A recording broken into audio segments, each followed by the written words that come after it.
إن الحمد لله نحمده ونستعينه ونستغفره ونؤمن به ونتوكل عليه ونعوذ بالله من شرور أنفسنا ومن سيئات أعمالنا من يهده الله فلا مضل له ومن يضلله فلا هادي له ونشهد أن لا إله إلا الله وحده لا شريك له ونشهد أن محمدا عبده ورسوله أما بعد فأعوذ بالله من الشيطان الرجيم بسم الله الرحمن الرحيم يا أيها الذين آمنوا استعينوا بالصبر والصلاة إن الله مع الصابرين اے ایمان والو صبر اور نماز سے مدد حاصل کرو، بے شک اللہ صبر کرنے والوں کے ساتھ ہے۔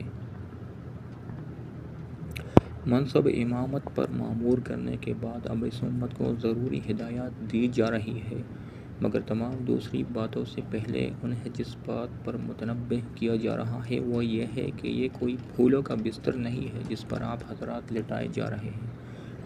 یہ تو ایک عظیم الشان اور پرخطر خدمت ہے جس کا بار اٹھانے کے ساتھ ہی تم پر ہر قسم کے مصیبتوں کی بارش ہوگی، سخت آزمائشوں میں ڈالے جاؤ گے، طرح طرح کے نقصانات اٹھانے پڑیں گے،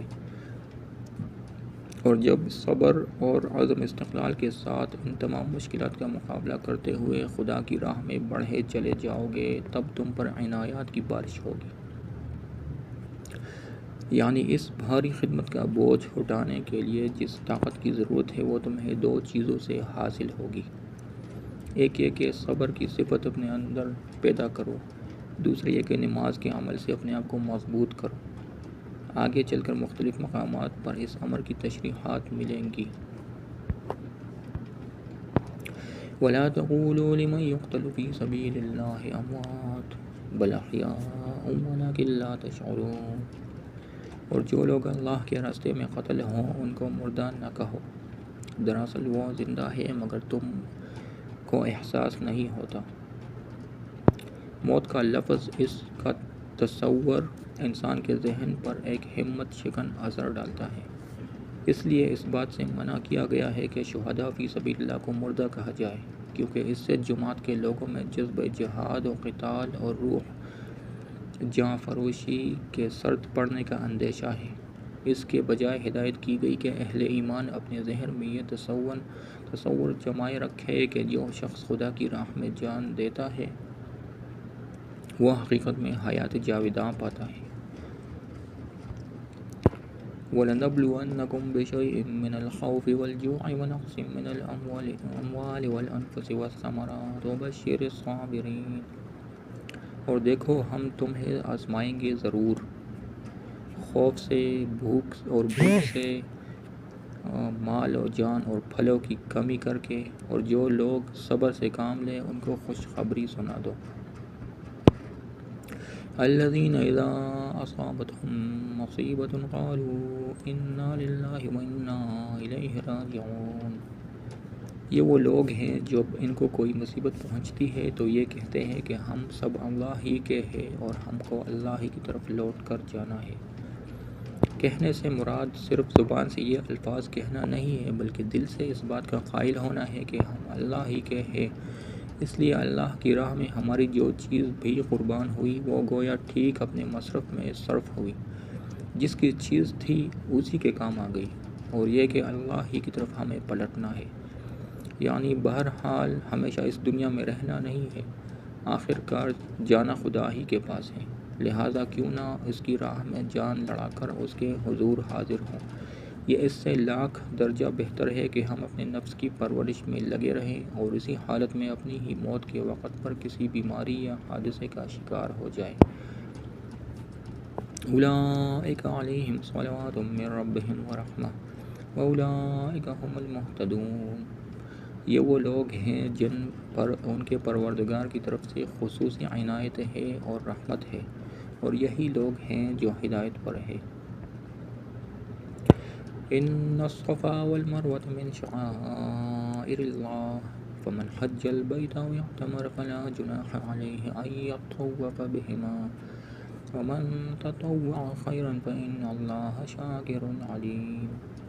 بے شک صفا اور مروہ اللہ کی نشانیوں میں سے ہے، لہذا جو شخص بھی بیت اللہ کا حج کرے یا عمرہ کرے تو اس کے لیے اس بات میں کوئی گناہ نہیں ہے کہ وہ ان کے درمیان چکر لگائے، اور جو شخص خوشی سے کوئی بھلائی کا کام کرے تو اللہ یقیناً قدردان اور جاننے والا ہے۔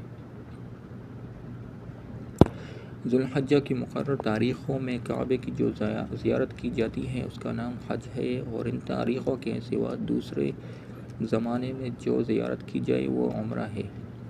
صفا اور مروہ مسجد حرام کے قریب دو پہاڑیاں ہیں جن کے درمیان دوڑنا مناسک حج ہے جو اللہ تعالیٰ نے حج کے لیے حضرت ابراہیم علیہ السلام کو سکھائے تھے۔ بعد میں جب مکے اور آس پاس کے تمام علاقوں میں مشرکانہ جاہلیت پھیل گئی تو صفا پر عیساف اور مروہ پر نائلہ کے بت رکھے گئے اور ان کے گرد طواف ہونے لگا۔ پھر جب نبی صلی اللہ علیہ وسلم کے ذریعے سے اسلام کی روشنی اہل عرب تک پہنچی تو مسلمانوں کے دلوں میں یہ سوال کھٹکنے لگا کہ آیا صفا اور مروہ کی سعی حج کے اصلی مناسک میں سے ہے یا محض زمانۂ شرک کی ایجاد ہے، اور یہ کہ اس سعی سے کہیں ہم ایک مشرکانہ فعل کے مرتکب تو نہیں ہو رہے۔ نیز حضرت عائشہ رضی اللہ عنہا سے روایت معلوم ہوتا ہے کہ اہل مدینہ کے دلوں میں پہلے ہی سے سعی بین صفا والمروہ کے بارے میں کراہت موجود تھی، کیونکہ وہ منات کے معتقد تھے۔ انہی وجہ سے ضروری ہوا کہ مسجد حرام کو قبلہ مقرر کرنے کے موقع پر ان غلط فہمیوں کو دور کر دیا جائے جو صفا اور مروہ کے بارے میں پائی جاتی تھیں، اور لوگوں کو بتا دیا جائے کہ ان دونوں مقامات کے درمیان سعی کرنا حج کے اصلی مناسک میں سے ہے، اور یہ کہ ان مقامات کا تقدس خدا کی جانب سے ہے نہ کہ اہل جاہلیت کی طرف سے۔ یعنی بہتر تو یہ ہے کہ یہ کام دلی رغبت کے ساتھ کرو، ورنہ حکم بجا لانے کے لیے تو کرنا ہی ہوگا۔ وَإِنَّ الَّذِينَ يَكْتُمُونَ مَا أَنزَلْنَا مِنَ الْبَيِّنَاتِ وَالْهُدَىٰ مِن بَعْدِ مَا بَيَّنَّاهُ لِلنَّاسِ فِي الْكِتَابِ أُولَٰئِكَ يَلْعَنُهُمُ اللَّهُ وَيَلْعَنُهُمُ اللَّاعِنُونَ۔ بے شک وہ لوگ جو ہماری نازل کی ہوئی روشن دلیلوں اور ہدایت کو چھپاتے ہیں، باوجود یہ کہ ہم انہیں کتاب میں کھول کھول کر لوگوں کے لیے بیان کر چکے ہیں، تو ایسے لوگوں پر اللہ بھی لعنت بھیجتا ہے اور دوسرے لعنت کرنے والے بھی لعنت بھیجتے ہیں۔ علماء یہود کا سب سے بڑا قصور یہ تھا کہ انہوں نے کتاب اللہ کے علم کی اشاعت کے بجائے اس کو ربیوں اور مذہبی پیشہ وروں کے محدود طبقے میں مقید رکھا تھا، اور خود یہودی عوام تک اس کو ہوا نہ لگنے دیتے تھے۔ پھر جب عام جہالت کی وجہ سے ان کے اندر گمراہیاں پھیلی تو علماء نے نہ صرف یہ کہ اصلاح کی کوئی کوشش نہ کی، بلکہ وہ عوام میں اپنی مقبولیت برقرار رکھنے کے لیے ہر اس ضلالت اور بدعت کو جس کا رواج عام ہو جاتا اپنے قول و عمل سے یا اپنے سکوت سے سند جواز عطا کرنے لگے۔ اسی سے بچنے کی تاکید مسلمانوں کو کی جا رہی ہے۔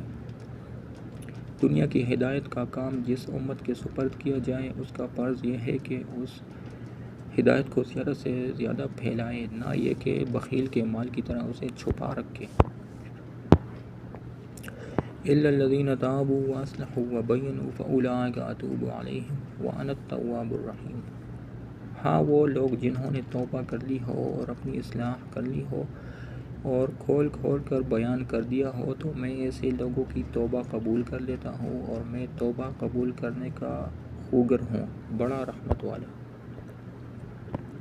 إِنَّ الَّذِينَ كَفَرُوا وَمَاتُوا وَهُمْ كُفَّارٌ أُولَٰئِكَ عَلَيْهِمْ لَعْنَةُ اللَّهِ وَالْمَلَائِكَةِ وَالنَّاسِ أَجْمَعِينَ۔ بے شک وہ لوگ جنہوں نے کفر اختیار کیا اور کافر ہونے کی حالت ہی میں مرے، ان پر اللہ کی اور فرشتوں کی اور سارے انسانوں کی لعنت ہے۔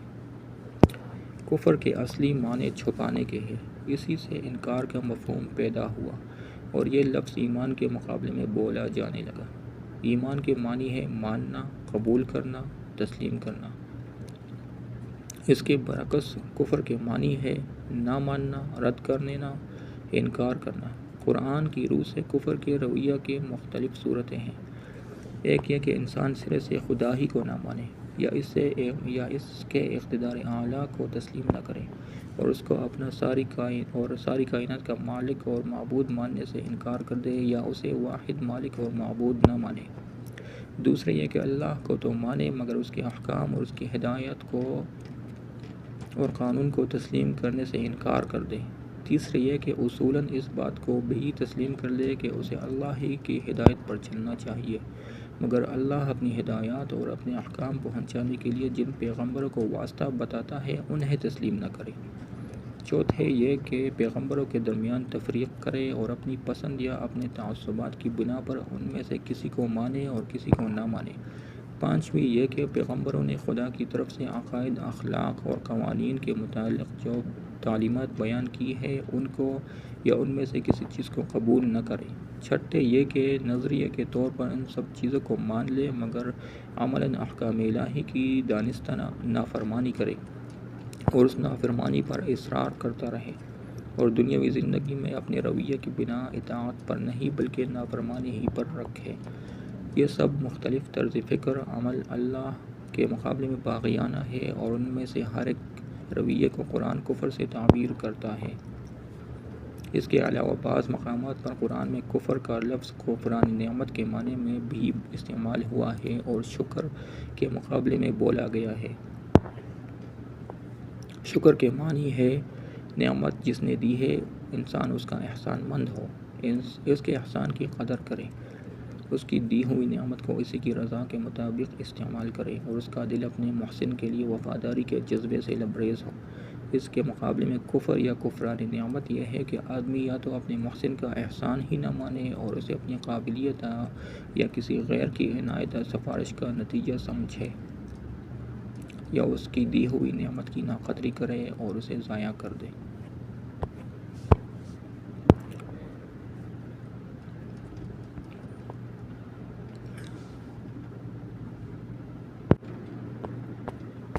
خالدین فیہا لا یخفف عنہم العذاب ولا هم ینظرون وإلہکم الہ واحد لا الہ الا هو الرحمن الرحیم۔ وہ ہمیشہ اسی پھٹکار میں رہیں گے، نہ ان پر سے عذاب کو ہلکا کیا جائے گا اور نہ ان کو مہلت دی جائے گی۔ کافروں کے بارے میں بیان ہے۔ وإلہکم الہ واحد لا الہ الا هو الرحمن الرحیم۔ تمہارا خدا ایک ہی خدا ہے، اس کے سوا کوئی خدا نہیں ہے جو سب پر مہربان ہے، بہت مہربان ہے۔ وآخر دعوانا ان الحمد للہ رب العالمین آمین۔ ربنا تقبل منا انک انت السمیع العلیم وتب علینا انک انت التواب الرحیم۔ صدق اللہ العظیم۔